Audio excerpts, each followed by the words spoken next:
For years, Minecraft has been one of my favorite games.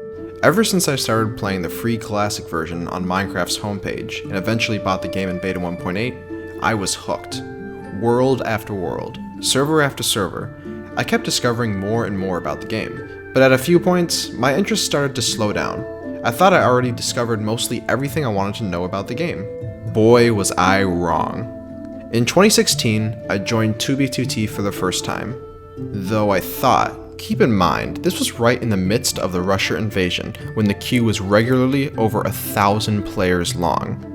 But whenever I logged in on my main, queue was only just a few players long for me. I didn't think much of it until I realized that at the time, I somehow had veteran queue, which was a separate queue for people who joined the server before June 1st of 2016. That queue was only a few players long, meaning that at some point I logged in before that date.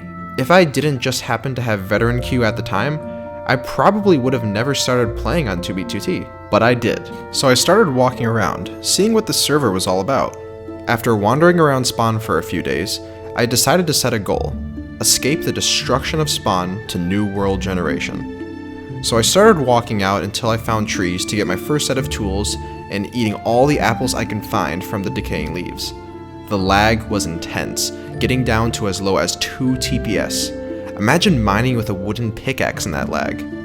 As I got further and further from spawn, I started making bed checkpoints just in case I died along the way to my planned destination, my first base.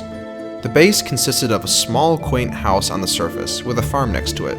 Under the house was a large storage area for the ironically little amount of resources I had at the time. I never really built anything big or spectacular, just something I could call home.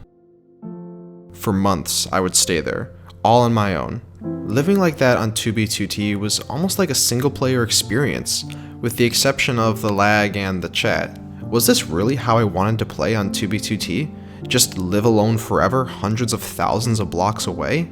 Not really knowing what I was going to do with myself on the server, I decided to head back to spawn with the little gear I had to finally see other builds and players for once. As I was tunneling back to the main highway, the idea came to me: why don't I just upload videos about my experiences on 2B2T? It would certainly put my previous video editing skills to use for once. So that's exactly what I did, and my first video about 2B2T was uploaded on December 28, 2016, just as a proper introduction to my channel. From there, I started wandering around spawn and the outskirts trying to find things that might be interesting. As I was wandering, I happened to meet someone who was a member of a group called The Last Templar. We talked for a bit in DMs, and he eventually invited me to the Discord server. After a few days, I officially got initiated into my first group on 2B2T that I'm still part of to this very day. 2B2T is almost like playing a whole other game to me. This server is so different from other servers, yet it's an almost vanilla gameplay experience at its core.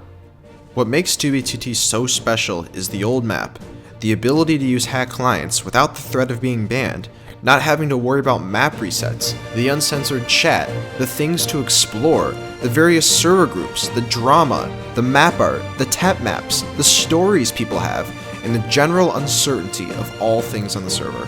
All of this and more is what makes you want to keep playing on here. It's not like your typical faction server. This server has a history and a future that most Minecraft servers lack. 2B2T is my home. Yes, I may be overstating the good about 2B2T, but this is simply how I perceive the server. Many would consider this server to be a complete shithole with liars and hackers out to get you. And they're right in some sense, but 2B2T is anarchy, filled with both the scummiest and nicest players alike. You just have to pick your side, and that option is up to you.